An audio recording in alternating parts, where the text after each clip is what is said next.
Hello guys, welcome to my part 2 of the video of chapter units and measurement.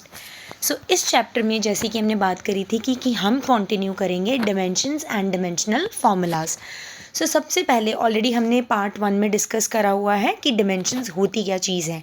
dimensions क्या चीज़ होती हैं? ये होती हैं फिजिकल क्वांटिटी. जो फिज़िकल क्वांटिटी हमने ऑलरेडी बात करी है कि ये फंडामेंटल एंड डिराइव्ड क्वांटिटी के बेस्ड पे होती है, ठीक है. बट इस केस में हमने क्या बात करना है कि हमने उसकी पावर्स के बारे में बात करनी है कि अगर कोई भी एक फिज़िकल क्वांटिटी है, अगर मैं बात करूँ फंडामेंटल क्वांटिटी है, मास, लेंथ, टाइम, वो मास, लेंथ, टाइम की पावर कितनी है, इस चीज़ को जब हम रिप्रेजेंट करते हैं तो इसको हम क्या बोलते हैं, डिमेंशंस. सो सेम चीज़ अगर हम डिमेंशनल एनालिसिस की बात करेंगे तो ये क्या रिलेशन होता है. दिस इज़ अ रिलेशन किस किस के बीच में, फिजिकल क्वांटिटीज़ के बीच में and identification the dimensions of the physical quantity की उसकी डिमेंशंस क्या है फिजिकल क्वांटिटीज़ की. फॉर एग्जांपल इसमें हम क्या करते हैं, अगर मास है, ठीक है, 16 kg, तो मैं क्या करूँगी, मास के kg को ध्यान दूंगी कि kg क्या है, इसका यूनिट है, बट जो उसका कॉफिशेंट है, ठीक है, जो भी उसका न्यूमेरिकल मल्टीपल्स हैं उसको हम निगलेक्ट कर देंगे. अगर 2 + 3 समथिंग x है, 12x² + 3x है, तो हम 12 + 3 जो उसके कॉफिशेंट्स हैं हम उसको क्या करते हैं, निगलेक्ट. हम डिमेंशनल एनालिसिस पे कभी भी constant and numerical in multiples को हम नहीं लेके जाते हैं, उसको हम कर देते हैं इग्नोर. सो अब हम डिमेंशनल फार्मूलाज लिखेंगे कैसे. सो डिमेंशनल फार्मूलाज को लिखने का रिप्रेजेंटेशन ये होता है कि हम सबसे पहले हमारे पास एक हमने डिमेंशनल यूनिट्स ले लिया, उसको फिर हमने क्या करना है, एक स्क्वायर ब्रैकेट में अगर हम लिखते हैं, जैसे मास है, मास को लिखने का तरीका है हम उसको लिखते हैं विद कैपिटल M, लेंथ होती है कैपिटल L, टाइम होता है कैपिटल T. अब जब हमने बात करी थी कि डिमेंशनल एनालिसिस में हम बात करते हैं उसकी पावर की फॉर्म में. अब मास मेरे पास कितने की पावर है, तो हमने उसको नॉर्मल रिप्रेजेंट लिख दी है A, L की पावर क्या है B, T की पावर क्या है C.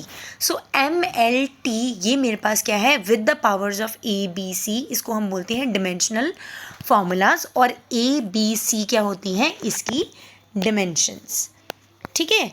अब नेक्स्ट हम बात करते हैं किस चीज़ की, डिमेंशनल फार्मूलाज की. इस वाली वीडियो में मैंने बहुत कम डिमेंशनल फार्मूलाज को शेयर किया है, बट अगर आप पढ़ोगे अपनी बुक्स में तो इसके ऊपर और भी बहुत सारे डिमेंशनल फार्मूलाज हैं, ठीक है. तो ये मैं आपको सिर्फ ये बताना चाहती हूँ इस वीडियो में कि हम डिमेंशनल फार्मूलाज निकालेंगे कैसे. सबसे पहले हमारे दिमाग में सबसे एक बेसिक फार्मूलाज याद होने चाहिए. अगर मैं कोई भी डिमेंशनल फार्मूला निकालना है तो सबसे पहले हमारे पास क्या रिक्वायरमेंट है, हमारे दिमाग में उसका फार्मूला होना बहुत ज़रूरी है. बिना फार्मूला के हम कोई भी डिमेंशनल फार्मूला निकालना बहुत ज़्यादा प्रॉब्लम हो जाएगा. सो सबसे पहले जैसे कि मुझे पता है एरिया, एरिया किसके इक्वल होता है, लेंथ इनटू ब्रेड्थ की. कोई भी एरिया की अगर मैं बात कर रही हूँ, अगर मैं एरिया ऑफ अ स्फेयर की भी बात कर रही हूँ, एरिया ऑफ अ सर्कल की बात कर रही हूँ, दैट इज़ πr², तो उसमें पाई क्या है, कांस्टेंट, और r², r इंटू r, दो लेंथ है. सिमिलरली अगर मैं एरिया ऑफ अ रेक्टेंगल की बात कर रही हूँ, लेंथ इंटू ब्रेड्थ, तो दो लेंथ है, तो इसको हम क्या लिखेंगे, l into l, l². Similarly volume क्या है, एरिया इंटू हाइट, और हम लिख सकते हैं length into breadth into height. तो इसमें लेंथ भी L है, हाइट को भी हम L से रिप्रेजेंट करते हैं, और ब्रेड्थ को भी हम L से रिप्रेजेंट करते हैं. तो कितनी L हो गई इसमें हमारे पास, 3L. तो इसीलिए इसको हम रिप्रेजेंट करते हैं विद 3L³. अब डेंसिटी, डेंसिटी किसकी इक्वल होती है, density is equals to mass upon volume. तो मास क्या हमने लिख दिया है, M, है ना, और हमारे पास क्या होगा, वॉल्यूम क्या है हमारे पास, अपॉन में L³. अब जब ये ऊपर जाएगा तो क्या बन जाएगा, ML-3. तो ये मेरे पास क्या आ गया, dimensional formula for what, volume, right. तो ऐसे ही सेम अगर हम बात कर रहे हैं किस चीज़ की, velocity, velocity is equals to what, velocity is equals to displacement upon time. So displacement क्या है, हम किस फॉर्म में लेते हैं, L की फॉर्म में, चाहे डिस्टेंस है चाहे डिस्प्लेसमेंट है तो L की टाइम में, डिवाइडेड बाय टाइम. टाइम क्या हो गया, कैपिटल T. तो इसको हम कैसे लिख सकते हैं, L t-1। सिमिलरली एक्सलरेशन है वेलोसिटी अपॉन टाइम, वेलोसिटी का फॉर्मूला अभी हमने निकाला है lt-1 डिवाइडेड बाय t, तो ये क्या हो जाएगा lt-2। तो सिमिलर वे में हम डिफरेंट डिमेंशनल फार्मूलाज निकाल सकते हैं। सो सबसे बेसिक चीज़ हमारे दिमाग में क्या होनी चाहिए, उसका पर्टिकुलर फॉर्मूला। अब नेक्स्ट हम बात करते हैं dimensional variables and dimensional constants. ये अभी हमने पढ़ा है कि डिमेंशनल वेरिएबल्स क्या है। ये जैसे हम अगर बात कर रहे हैं, वेरिएबल्स क्या हो गए, स्पीड, वेलोसिटी, एक्सलरेशन, फोर्स, ये सारी चीज़ें हमारे पास क्या है, डिमेंशनल वेरिएबल्स। और डिमेंशनल कांस्टेंट क्या चीज़ होती है, अब इस वाली वीडियो में हमने बात करी है डिमेंशनल ओनली कांस्टेंट के बारे में। अब there is a difference between constant के बीच में एंड डिमेंशनल कांस्टेंट के बीच में। ठीक है, डिमेंशनल कांस्टेंट क्या चीज़ होती है, अगर मैं ग्रेविटेशन कांस्टेंट की बात करती हूँ, प्लैंक्स कांस्टेंट की बात करती हूँ, स्टीफेंस कांस्टेंट की बात करी, तो इन चीज़ों को हम क्या बोलते हैं, डिमेंशनल कांस्टेंट। अगर मेरे पास, मुझे पता है ग्रेविटेशन कांस्टेंट का फॉर्मूला क्या होता है, हम निकाल सकते हैं F is to ji m1m2/r²। तो वहाँ से g की वैल्यू क्या आ जाएगी, F r² अपॉन m1m2। तो यहाँ से मेरे पास ग्रेविटेशन कांस्टेंट की वैल्यू निकल सकती है। सिमिलरली हम बाकी भी डिमेंशनल कांस्टेंट के फॉर्मूलाज निकाल सकते हैं। अब नेक्स्ट वेरी इंपॉर्टेंट इस चैप्टर में जो 3 हमारे पास बेसिक एप्लीकेशंस हैं, यानी कि पहली क्या है हमारे पास, to convert a physical quantity from one system of units to another. For example हमने पिछली वाली वीडियो में सिस्टम ऑफ यूनिट्स पढ़े थे, SI, CGS, FPS, राइट। सो ऐसे MKS। तो इसी वीडियो में अब हम क्या बात करेंगे, अगर मुझे एक CGS टू SI कन्वर्ट करना है या फिर SI टू CGS कन्वर्ट करना है, इस वाली कन्वर्जन हमारी होती है, ये फर्स्ट एप्लीकेशन होती है डिमेंशनल एनालिसिस की। और इन तीनों एप्लीकेशंस के बेस पे numericals are very important. Second हमारे पास क्या चीज़ आती है, correctness of a given physical quantity, या फिर हम बोल सकते हैं उसको होमोजेनिटी। यानी कि अगर मैं किसी भी बेसिक फॉर्मूला की बात करी हूँ, V is to U plus AT, ठीक है, तो इस साइड पे LHS का जो डिमेंशंस है that should be equal to RHS का डिमेंशन। तो इसको हम बोलते हैं कि जो हमारे पास जो गिवन फॉर्मूला है वो करेक्ट है, क्योंकि उसकी दोनों साइड की डिमेंशंस क्या है, सेम आ रही है। जो हमारी लास्ट थर्ड एप्लीकेशन है उसको हम बोलते हैं derive a relationship between different physical quantity. जैसे कि अगर मुझे सेंट्रीपिटल फोर्स का फॉर्मूला निकालना है, F इज टू mv²/r, तो इसको डिराइव करने का एक पर्टिकुलर डिमेंशनल एनालिसिस में एक मेथड होता है। इस मेथड से हम कोई भी फॉर्मूला को डिराइव करते हैं। चलो अब हम इसकी एक एग्जांपल लेके इसको फर्दर पढ़ते हैं कि इसकी एप्लीकेशंस कैसे हम अप्लाई कर सकते हैं in the form of numericals. So सबसे पहले हमारे पास जो फर्स्ट एप्लीकेशन थी, यानी कि हम एक फिजिकल क्वांटिटी को दूसरी फिजिकल क्वांटिटी में कैसे चेंज कर सकते हैं। सबसे पहले इसका एक फॉर्मूला है जो हमें अपने दिमाग में रखना है, वो क्या है, ये वाला। यानी कि जो N2 है that is equals to N1 bracket में m1 upon m2 power of A, L1 by L2 divide power of B, T1 by T2 power C। अब इसमें हमारे पास क्या है, हम कन्वर्ट क्या कर रहे हैं, newton into dyne. So that is newton. अब उन्होंने कोई आगे लिखा नहीं, अगर 16 लिखा होता तो हम क्या लिखते, हमारे पास N2 क्या होती, हमें N2 फाइंड आउट करना पड़ता, N1 हमें दिया होता 16। बट इस वाले केस में हमारे पास कोई भी N1 नहीं दी है, तो हम क्या एज्यूम कर रहे हैं कि इसमें जो हमारे पास N1 है that is equals to 1। So 1 newton को हमने कन्वर्ट करना है डाइन्स में। तो N1 मेरे पास क्या दिया हुआ है, N1 इज़ 1। अब हमारे पास न्यूटन, मुझे पता है ये कौन सा सिस्टम है, SI सिस्टम, और जो डाइन है that is my CGS system. ठीक है, और सबसे पहले मुझे यहाँ से देखिए ये भी पता लग रहा है जो न्यूटन है ये किसका SI यूनिट है, ये है फोर्स का SI यूनिट। सो सबसे पहले मुझे यहाँ फोर्स का फॉर्मूला लिखना पड़ेगा। Force is equals to mass into acceleration. Mass का होता है m और एक्सलरेशन का होता है LT-2। यहाँ से आ गया।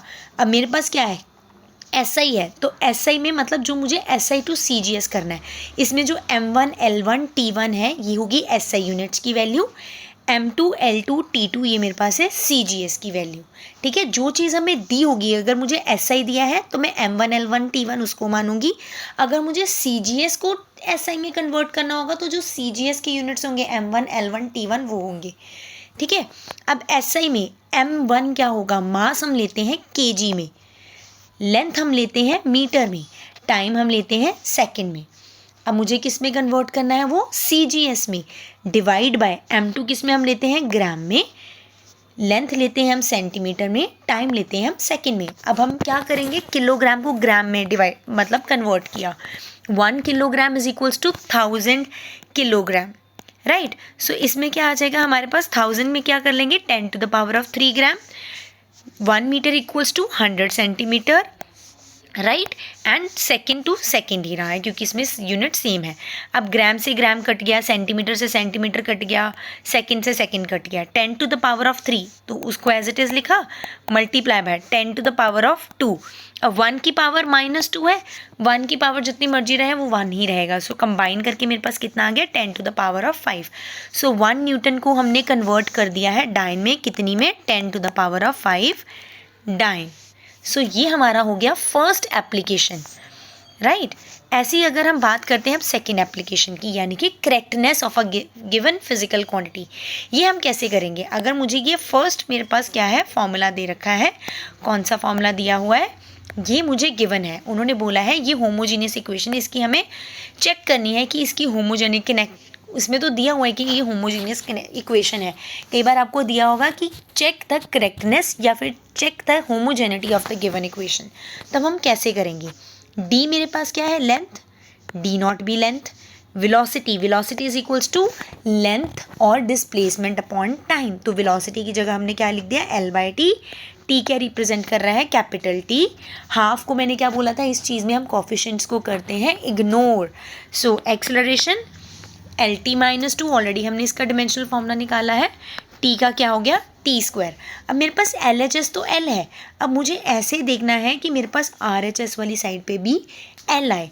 तो यहाँ से T से T कट गया, T² से T कट गया, तो मेरे पास क्या आया, L plus L plus L। तो हमारे पास क्या है, ये हो गई डिमेंशंस ऑफ अ होमोजेनिटी, यानी कि ये जो गिवन फॉर्मूला है ये करेक्ट है। अब आपके दिमाग में आ रहा होगा कि L is equals to 3L हो सकता है। अभी हमने बात करी है कि 3L, कोफिशिएंट को हम करते हैं इग्नोर, तो तीनों को प्लस करने के बाद भी यहाँ पे हमारे पास क्या आएगा, क्या आता है, L।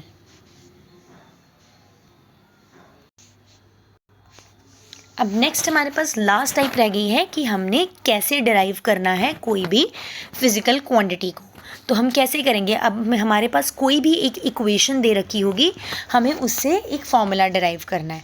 फॉर एग्जांपल अब यहाँ पे मुझे क्या दिया हुआ है क्वेश्चन में दिया है a distance covered by a car से x starting from a rest and having uniform acceleration.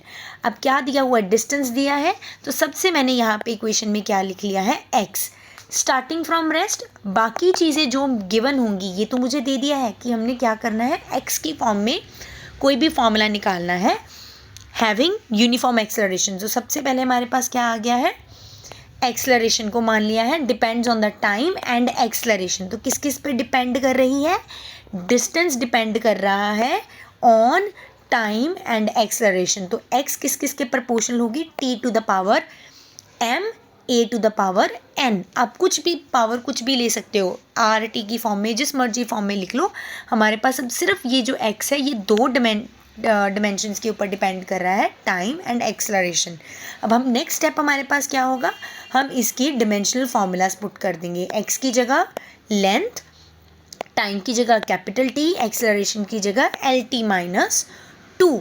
तो अब हमने पावर पुट करी, हमारे पास क्या है, L तो LHS में भी है, RHS में भी है।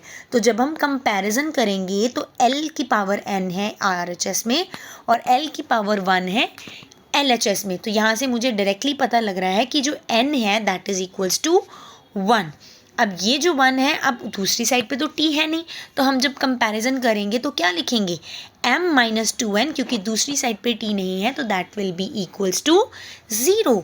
सो यहाँ पे क्या आ जाएगा हमारे पास, m-2n इक्वल्स टू 0। n की वैल्यू अगर हम 1 पुट करेंगे तो हमारे पास m की वैल्यू क्या आ जाएगी, 2। ठीक है, तो इसके बाद हमारे पास नेक्स्ट स्टेप क्या आता है कि यहाँ पे हमारे पास अब जो m एंड n की जो हमने वैल्यू डाली है उसको हम डालेंगे ये फर्स्ट वाली इक्वेशन में, x प्रोपोर्शनल टू t की पावर m, a की पावर n। यहाँ पे पुट करने के बाद मेरे पास क्या आ गया, x A T square, proportionality का साइन हटाएंगे तो क्या आ जाएगा, x इज इक्वल्स टू के ए टी स्क्वायर। सो ये हो गई हमारी 3 टाइप्स की डिफरेंट एप्लीकेशंस। आई होप आपको मेरे सारे न्यूमेरिकल्स और ये वाला कंसेप्ट क्लियर हो गया होगा। अब stay continued, we will be starting the next chapter that is motion in straight line in the next video. Thank you.